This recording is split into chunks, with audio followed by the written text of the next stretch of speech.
আসসালামু আলাইকুম ওয়া রাহমাতুল্লাহি ওয়া বারাকাতুহু নাহমাদুহু ওয়া নুসাল্লি আলা রাসূলিহিল কারীম قال الله عز وجل في القرآن العظيم أعوذ بالله من الشيطان الرجيم بسم الله الرحمن الرحيم وقضى ربك ألا تعبدوا إلا إياه وبالوالدين إحسانا إما يبلغن عندك الكبر أحدهما أو كلاهما فلا تقل لهما أف ولا تنهرهما وقل لهما قولا كريما صدق الله المولانا العظيم وصدق رسوله النبي الكريم। সুপ্রিয় দর্শক মণ্ডলী, মহান আল্লাহ তাআলা শুকরিয়া আদায় করি আজকের সুন্দর আয়োজন আমরা শুরু করতে যাচ্ছি। আপনাদের সকলকে সাদর আমন্ত্রণ জানাচ্ছি নিউজ 24 এর লাইভ অনুষ্ঠান ইসলাম আমরায়।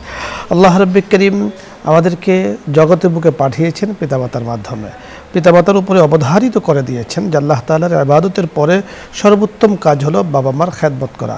এবং আল্লাহ তাআলা পবিত্র কোরআনের সূরা বনী ইসরাঈলের আয়াতের মধ্যে বলে দিয়েছেন তারা যখন বয়োবৃদ্ধ হয়ে যাবে তোমাদের কাছে আসবে তখন তাদের সাথে সুন্দর আচরণ করবে। কিন্তু পিতামাতা যখন চলে যান, ইন্তেকাল করেন, আমাদেরকে রেখে দুনিয়ার মায়া ত্যাগ করে পরকালে চলে যান, তখন সন্তানের জন্য কি করণীয় জানা দরকার, বোঝা দরকার, সেই অনুযায়ী ইবাদত করা দরকার, আমল করা দরকার। এই বিষয় নিয়ে তাই আজকে কথা বলবেন বিশিষ্ট ইসলামী চিন্তাবিদ, লেখক, গবেষক মুফতি মোহাম্মদ মুজাহিদ হোসাইন ইয়াসিন, শরঈয়া পরিদর্শক, এনসিসি ব্যাংক। সাথে আছি আমি আমজাদ হোসেন হেলালি। আসসালামু আলাইকুম ওয়া রাহমাতুল্লাহি ওয়া বারাকাতুহু। ওয়া আলাইকুম আসসালাম ওয়া রাহমাতুল্লাহ। মুহতারাম কেমন আছেন? আলহামদুলিল্লাহ। আলহামদুলিল্লাহ। আপনারও পিতামাতা ইন্তেকাল করেছেন, আমার নিজেরও পিতামাতা ইন্তেকাল করেছেন। আমাদের দর্শকদের মাঝে অনেকে আছেন যাদের পিতামাতা কেউই নেই। আসলে বয়সের একটা পর্যায়ে উভয়জনকে হারাতে হয়। আমরা ছোটবেলায় কখনো কল্পনা করিনি যে বাবা না থাকলে, মা না থাকলে বেঁচে থাকে কিভাবে। আসলে একটা পর্যায়ে চলে আসে, তখন স্বাভাবিক কারণে দুনিয়ার রীতি আল্লাহ পাকের হুকুম পালন করতে হয়, মেনে নিতে হয়। তো পিতামাতা যখন ছিলেন তখন তো আমরা সাধ্য অনুযায়ী সেবা করেছি, খেদমত করেছি। অনেকের তখন বুঝেও আসে না, আর খেদমতের সেই অবস্থানও থাকে না। কিন্তু একটা পর্যায়ে যখন বুঝে আসে তখন আসলে পিতামাতা থাকে না। তখন পিতামাতা যখন চলে যান, ইন্তেকাল করেন, মৃত পিতামাতার জন্য আমরা যারা সন্তান আছে, আপনি আমি, আমাদের আসলে কি করণীয়? আলহামদুলিল্লাহ, আল্লাহ তাআলা আমাদেরকে তৌফিক দান করে বিষয়ে আলোচনা করার জন্য। আল্লাহ তাআলা পবিত্র কোরআন শরীফের অসংখ্য জায়গায় ইবাদতের সাথে পিতামাতার ইহসান, পিতামাতার প্রতি দায়িত্ব কর্তব্য আদায় করা, এটা ইবাদতের সঙ্গে সম্পৃক্ত করে দিয়েছেন। যে আবুদুল্লাহ ওয়া লা তুশরিকু বিহি শাইআন ওয়া বিল ওয়ালিদাইনি ইহসানা, যে তোমরা আল্লাহ তাআলার ইবাদত করো, কোনো কিছুর সাথে শরীক করতে পারবে না, করো না।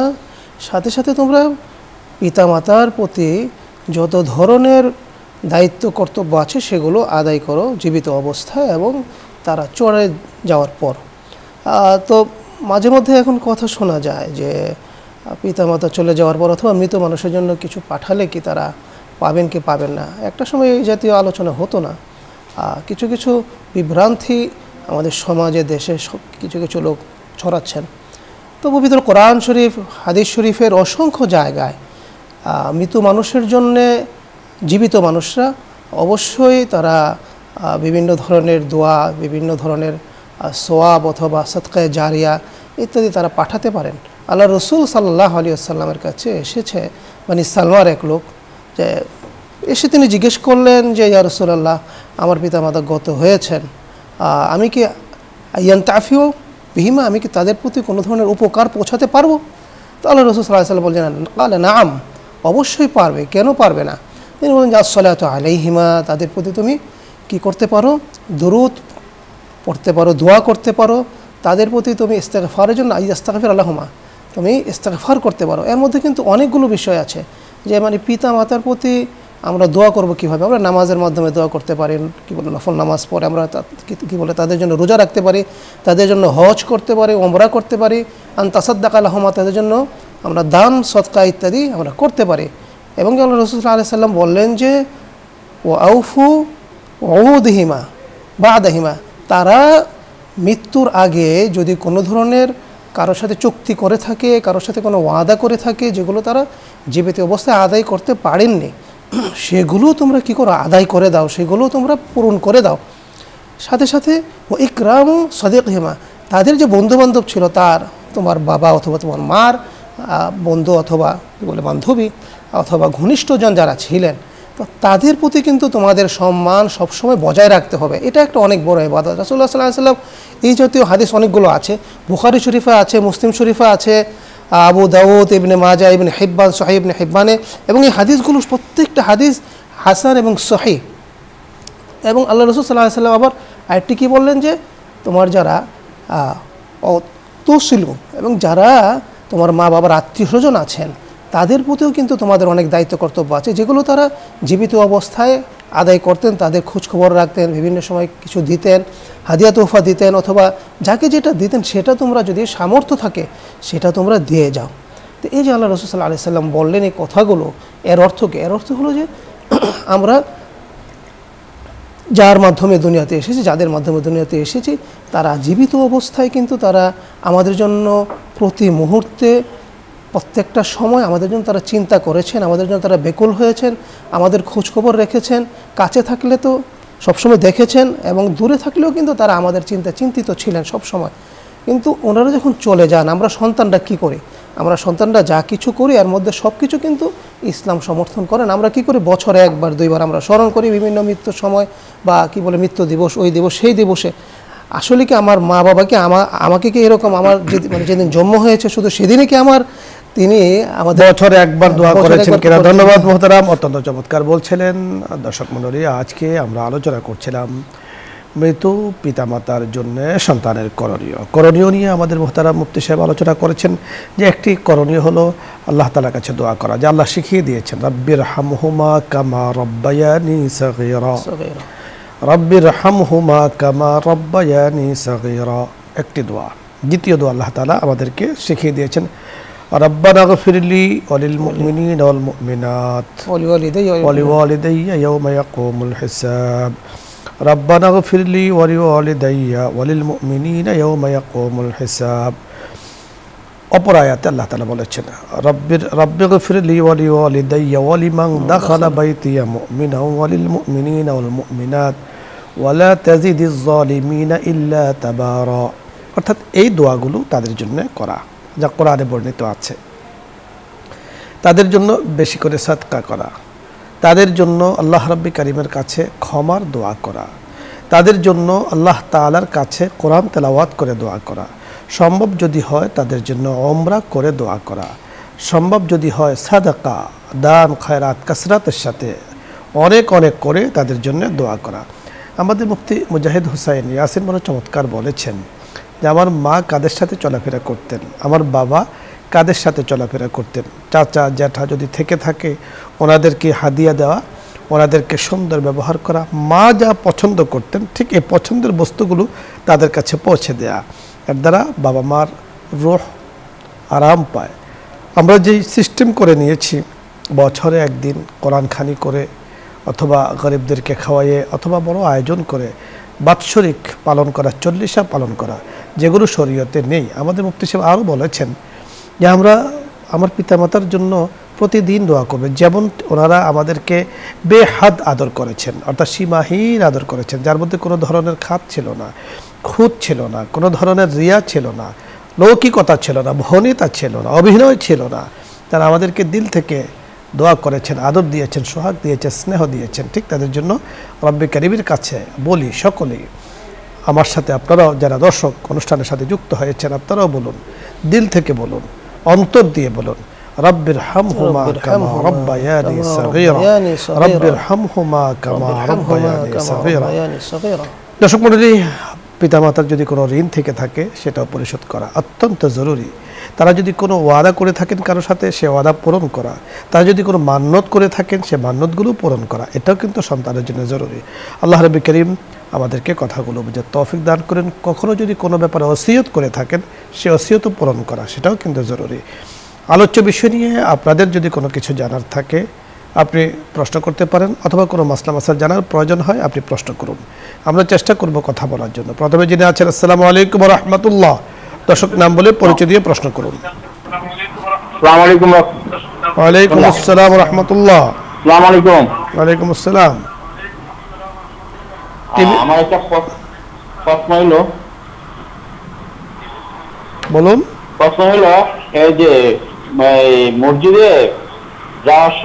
মসজিদে যায় দক্ষিণ মসজিদ পড়া যাবে বাসায় সুন্নত করে গেলে? অবশ্যই পড়া যাবে, কোনো সমস্যা নেই। মসজিদে মানে উনি জানতে চাচ্ছেন যে মসজিদে গিয়ে সুন্নত পড়বে কিনা। অর্থাৎ বাসায় সুন্নত পড়েছেন, মসজিদে গিয়ে দখলুল মসজিদ পড়তে অবশ্যই পড়তে পারেন। দখলুল মসজিদ সুন্নতের সাথে সম্পৃক্ত না, দখলুল মসজিদ হলো মসজিদের সাথে সম্পৃক্ত। আপনি অর্থাৎ দখলুল মসজিদ মানে মসজিদে প্রবেশের দোয়া, মসজিদে ঢোকার যে দোয়া, সালাত নামাজ, এটা হলো মসজিদের সাথে সম্পৃক্ত। এটা যখনই মসজিদে প্রবেশ করবেন তখনই আপনি দখলুল মসজিদ পড়তে পারবেন, সালাত পড়তে পারেন। তবে এই নামাজটি হলো নফল, এই নামাজটি কিন্তু ফরজ নয়, জি, তবে ফজিলতপূর্ণ নফল। পরের দর্শক, আসসালামু আলাইকুম ওয়া রাহমাতুল্লাহ।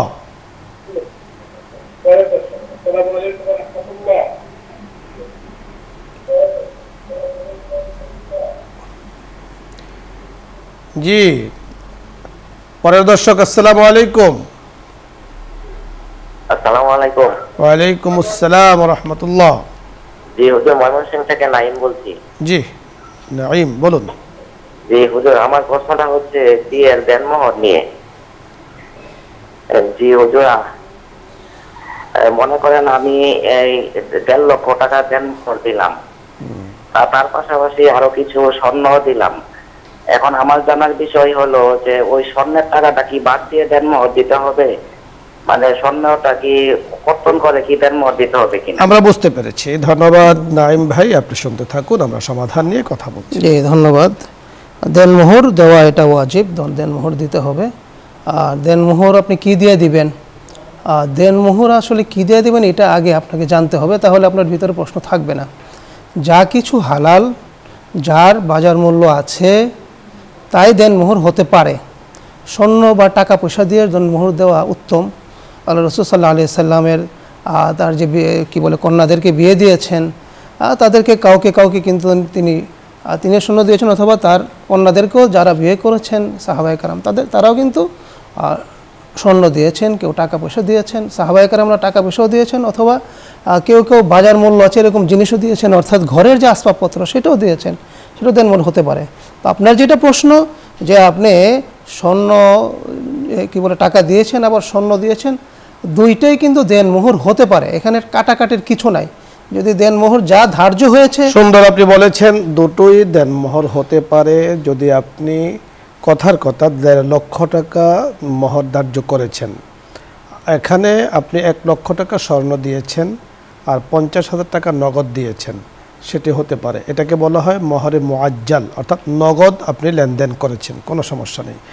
আর যদি আপনি 1.5 লক্ষ টাকা মোহর ধার্য করেছেন, তার মধ্যে 1 লক্ষ টাকা স্বর্ণ দিয়েছেন, 50,000 টাকা বাকি রেখেছেন, সেটাও হতে পারে। এটাকে বলা হয় মোহরে মুআজ্জাল, বাকি। আর যদি আপনি যে স্বর্ণ দিয়েছেন সেই স্বর্ণগুলোকে আপনি আলাদা দিয়েছেন, 1.5 লক্ষ টাকা ক্যাশ আপনি বাকিতে রাখুন অথবা নগদ রাখুন দিয়েছেন, তাতেও হতে পারে, কোনো সমস্যা নেই।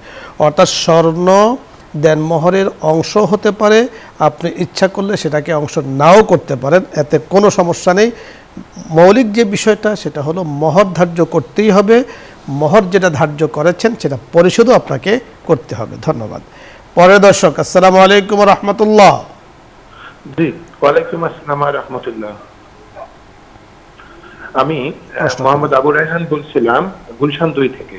জি, আমার একটা কোশ্চেন ছিল, সেটা হচ্ছে আমি কয়েকদিন আগে, আমার আব্বা ইন্তেকাল করছে অনেকদিন আগে, ইন্না লিল্লাহি। কয়েকদিন আগে হঠাৎ করে স্বপ্নে দেখতেছিলাম, উনি আমাকে বলতেছে যে তুমি একটু আমাকে হজের নিয়মগুলো শেখায় দাও। তো আমি হঠাৎ করে ওনাকে বললাম যে আমি তো রমজান মাসে উমরা যাব, তো আপনি আমার সঙ্গে চলেন। তো বলতেছে আমাকে নিয়মটা একটু শেখায় দাও। তো আমি বললাম যে আপনি তাহলে নিয়ত করে 2 রাকাত সুন্নত নামাজ পড়ে নেন। এতটুকুই দেখতেছিলাম, আসলে এইটা সুন্দর একটি প্রশ্ন করেছেন আবু রায়হান ভাই গুলশান থেকে। সুন্দর স্বপ্ন উনি দেখেছেন। আমরা বলতে পারি আল্লাহ তাআলা ওনার আব্বাকে আল্লাহ তাআলা হয়তো ভালো রেখেছেন, যে কারণে উনি এরকম স্বপ্নে ওনার সাথে ওনার সাক্ষাৎ হয়েছে। তো আসলে স্বপ্নে আপনি যা দেখেছেন এখান থেকে আমরা কি মিন করতে পারি, একেবারে কোরআন হাদিস থেকে একেবারে সরাসরি এ জাতীয় কোনো ধরনের হুকুম বা অথবা আমরা আদেশ বা এ জাতীয় বিধান নেই। তো আমরা যেটা করতে পারি, যেটা অভিজ্ঞতা বলে, যারা তাবির, তারা বলেন যে তারা যদি কোনো ধরনের ইবাদতের কথা বলেন অথবা দান সদকার কথা বলেন অথবা কোনো ধরনের দোয়ার কথা বলেন, সেগুলো করে ফেলা, সেগুলো আদায় করা, যেমন আপনি দেখেছেন তিনি হজের কথা বলছেন, তো হজের কথা বললে তিনি যদি হজ করে না থাকেন, আমরা জানি না, হজ করে যদি না থাকেন তাহলে কিন্তু, এবং তার উপর যদি হজ যদি ফরজ হয়ে থাকে তাহলে সেটা আদায় করতে হবে আপনাকে, এটা মানে ওনার পক্ষ থেকে আদায় করতে হবে। চমৎকার আপনি বলেছেন, অর্থাৎ হজের মোহতারাম যে বিষয়টি বলেছেন আপনি বুঝতে পেরেছেন। আপনার আব্বাকে আপনি স্বপ্নে দেখেছেন, তো স্বপ্নে আসলে যা দেখে তা হয় এরকম নয়, স্বপ্নের অনেকগুলো ব্যাখ্যা আছে, তো স্বপ্নের সময়ও আছে। আপনি আপনার আব্বা যদি আপনাকে হজের কথা বলেন, ওনার উপর হজ ফরজ হয়ে থাকে, উনি হজ করেছেন আলহামদুলিল্লাহ, তাহলে তো আলহামদুলিল্লাহ ওকে। আর যদি হজ করে না থাকেন তাহলে আপনার উপরে কিন্তু জরুরি ওনার পক্ষ থেকে বদলি হজ করানো। আর যদি হজ মানে ওমরা উনি করে থাকেন তাহলে আলহামদুলিল্লাহ, আমরা একটা কথা বলেছি এখানে, হজও করেছেন উনি, ওমরাও করেছেন, এখন আপনি দেখেছেন ওনাকে, তাহলে আপনি ওনার পক্ষ থেকে ওমরা করে দিবেন, ওনার জন্য দোয়া করবেন নফল। আপনি বলেছেন যে আপনি রমজানে যাচ্ছেন, দোয়া করতে পারেন, ওনার জন্য একটা ওমরা আপনি করে ওনার জন্য দোয়া করবেন, কোনো সমস্যা নেই। আর এছাড়াও ওনার নামে দান সদকা করা, আল্লাহ তাআলা যেন ওনাকে ভালো রাখেন, ভালো রেখেছেন, ভালো রাখেন, এটা আপনি দোয়া করলেন, দানের উসিলে আল্লাহ তাআলা কিন্তু কবরের আযাব মাফ করে দিয়ে থাকেন। ধন্যবাদ। তবে যে বিষয়টি আমরা আপনাকে পরিষ্কার করে বলতে চাই সেটা হলো, যদি উনি হজ করে না থাকেন, ফরজ ছিল, তাহলে এটা কিন্তু দায়িত্ব, আপনি দায়িত্বের সাথে এই হজটা ওনার পক্ষ থেকে নিজে করুন অথবা কাউকে দিয়ে করান, যিনি হজ করেছেন করাতে হবে, যাকে বদলি হজ বলা হয়। পরের দর্শক জি, আসসালামু আলাইকুম রহমতুল্লাহ। আসসালামু আলাইকুম। ওয়ালাইকুম আসসালাম।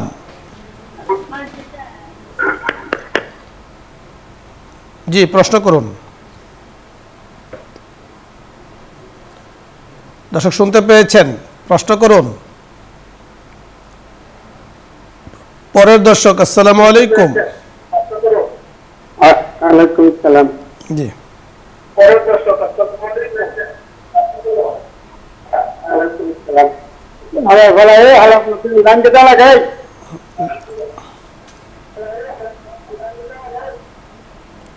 জি, আসসালামু আলাইকুম ওয়া রাহমাতুল্লাহ। দর্শক নাম বলে পরিচয়। আসসালাম ওয়া রাহমাতুল্লাহি ওয়া বারাকাতুহু। জি, প্রশ্ন করুন। ওয়া আলাইকুম সালাম রাহমাতুল্লাহি ওয়া বারাকাতুহু। জি জি, প্রশ্ন করুন।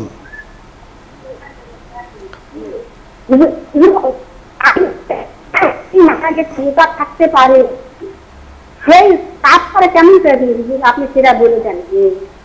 আমরা তো বুঝতে পারিনি কোনটা বলবো, প্রশ্ন বুঝতে পেরেছেন? আসসালামু আলাইকুম। ওয়ালাইকুম আসসালাম, সুন্দর সালাম পেয়েছি। আপনার প্রশ্নটা আরেকবার বলুন। আমার স্বামী বছর রোজা থাকতে পারেনি, অসুস্থ, খুব অসুস্থ ছিল।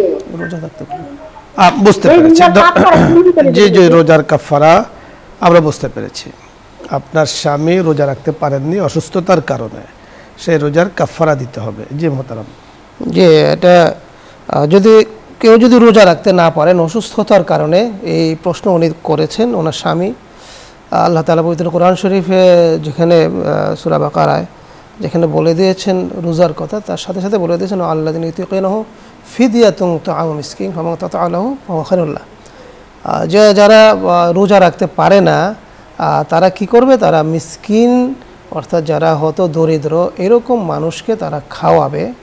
রোজা অর্থাৎ প্রত্যেক রোজা যে আছে এই রোজার কি বলে বিনিময় অথবা এর বদল হিসাবে, এটা কি বলে ফুকাহায়ে কেরামরা যেটা বলে দিয়েছেন, সমস্ত আইম্মায়ে কেরাম এখানে একমত, সেটা হলো আপনি যেটা কি বলে সাদকাতুল ফিতরের যে পরিমাণ, এই পরিমাণ একজন মিসকিনকে দান করা। একজন ধন্যবাদ মোহতারাম, আমাদের হাতে সময় যতটুকু আছে আমরা একটু কথা বলছি। আপনি বড় চমৎকার বলছিলেন, অর্থাৎ আপনার স্বামী যদি রোজা রাখতে না পারে, রোজা ছুটে গিয়েছে সম্ভবত, উনি যদি বেঁচে থাকেন আলহামদুলিল্লাহ, যদি সুস্থতার আশা করা যায় তাহলে উনি সুস্থ হয়ে রোজা রাখবেন। আর যদি উনি রোজা রাখার কোনো সে সুযোগই না থাকে, সুযোগই না পান, তাহলে একটি রোজার বিনিময়ে একটা রোজার কাফারা দিতে হবে, যেটা মোহতারাম বলেছেন, অর্থাৎ একটা সদকায়ে ফিতর একটা রোজার জন্য কাফারা হিসাবে দিয়ে দেয়া, মিসকিনকে ফকির মিসকিনকে দিয়ে দেয়া, যাতে করে আল্লাহ তাআলা ওনাকে মাফ করে দেন। তবে রোজা যদি কেউ ইচ্ছাকৃতভাবে তরক করে দেয়, না আদায় করে, তাহলে তাকে 61টি রোজা রাখতে হয়, অর্থাৎ 2 মাস রোজা একেবারে, এরপরে একটা রোজা ধারাবাহিক রোজা রাখতে হবে। মোহতারাম ধন্যবাদ আপনাকে। দর্শক মণ্ডলী, আপনাদের সকলকে ধন্যবাদ জানাচ্ছি আজকের এই সুন্দর আয়োজনে আপনারা অংশগ্রহণ করেছেন। আমরা আজকে যে বিষয় নিয়ে কথা বলছিলাম তা হলো মৃত পিতামাতার জন্য সন্তানের করণীয়। সন্তানের করণীয় অনেক কিছু আছে, আমরা এটা ভাবার কোনো সুযোগ নেই যে ওনারা যখন জীবিত ছিলেন খেদমত করেছি, চলে গিয়েছেন, এখন খেদমতের সুযোগ নেই না। এখনও খেদমতের অনেক অনেক সুযোগ আছে, অনেক তাদের থেকে দোয়া নেওয়ার সুযোগ আছে, রুহানি ফায়দা বারাকাত নেওয়ার কিন্তু সুযোগ আছে। আল্লাহ রাব্বুল কারীম আমাদেরকে বোঝার তৌফিক দান করুন। ভালো থাকুন, সুস্থ থাকুন, আগামী দিন অনুষ্ঠানে যুক্ত থাকবেন এই আশাবাদ ব্যক্ত করে আজকের মতো বিদায় নিচ্ছি। আসসালামু আলাইকুম ওয়া রাহমাতুল্লাহি ওয়া বারাকাতুহু। দোয়া দরুদ ইস্তিগফার পাঠ করি। আল্লাহুম্মা সাল্লি আলা সাইয়্যিদিনা ওয়া নাবিয়্যিনা ওয়া শাফিঈনা ওয়া হাবিবিনা ওয়া মাওলানা মুহাম্মদ সাল্লাল্লাহু আলাইহি ওয়া আলা আলিহি ওয়া আসহাবিহি ওয়া বারাকা ওয়া সাল্লাম। আস্তাগফিরুল্লাহ। আলহামদুলিল্লাহি রাব্বিল আলামিন। আল্লাহুম্মা আমিন। الحمد لمن قدر خيرا وخبالا والشكر لمن سور حسنا وجمالا ইয়া করিম ইয়া রহিম, কত সুন্দর করে আপনি আমাদেরকে সৃষ্টি করেছেন। আল্লাহ মাওলাই করিম, আপনার সৃষ্টি কত সুন্দর, না জানি আপনি কত সুন্দর। আল্লাহ আপনি জামিল, ইয়া আল্লাহ আপনি ক্ষমাকারী, আপনি গফফারুজ যুনুব সাত্তারুল উয়ুব, আপনি আহকামুল হাকিমিন রব্বুল আলামিন। মেহেরবানি করে আমাদের জিন্দেগির গুনাহগুলো মাফ করে দেন। আমিন আল্লাহুম্মা আমিন। ওগো করিম ওগো রহিম, যাদের বাবা মা কবরে চলে গিয়েছেন, মাওলাই করিম ওই বাবা মা থেকে তো আর দেখা আমাদের পক্ষে সম্ভব না। আল্লাহ আল্লাহ, মাঝে মাঝে মনে চায় বাবাকে একটু দেখি, মার সুন্দর কথা শুনি। মাওলাই করিম আজকে তারা বেঁচে নাই, কবরে চলে গিয়েছেন, মেহেরবানি করে তাদের কবরগুলোকে জান্নাতের বাগান বানিয়ে দেন, শান্তির বাগান বানিয়ে দেন।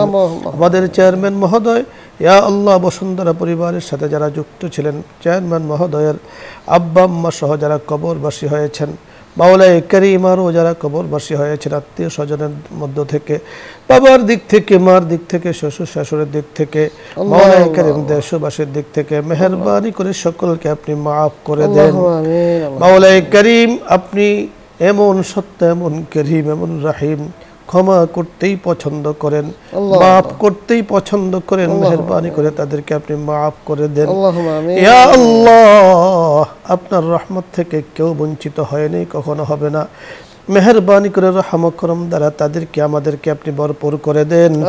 জীবিত মৃত সকলকে আপনি মাফ করে দেন। আল্লাহুম্মা গফিরলি ওয়া লিওয়ালিদাইয়া ওয়ালিল মুমিনিনা ইয়াওমা ইয়াকুমুল হিসাব। আল্লাহুম্মা আমিন। ইয়া আল্লাহ ইয়া করিম, যদি হিসাব নিকাশ নেন, হিসাব নিকাশ দিয়ে আপনার সুন্দর জান্নাতে যেতে পারবো না, মেহেরবানি করে বিনা হিসাবে আমাদের জন্য জান্নাতের ফয়সালা করে দেন। আমিন আমিন। জাহান্নাম থেকে মুক্তির ফয়সালা করে দেন। আমাদের সকলকে আপনি মাফ করে দেন। আমিন আমিন। বিহুরমতি সাইয়্যিদুল মুরসালিন, আলহামদুলিল্লাহি রাব্বিল আলামিন।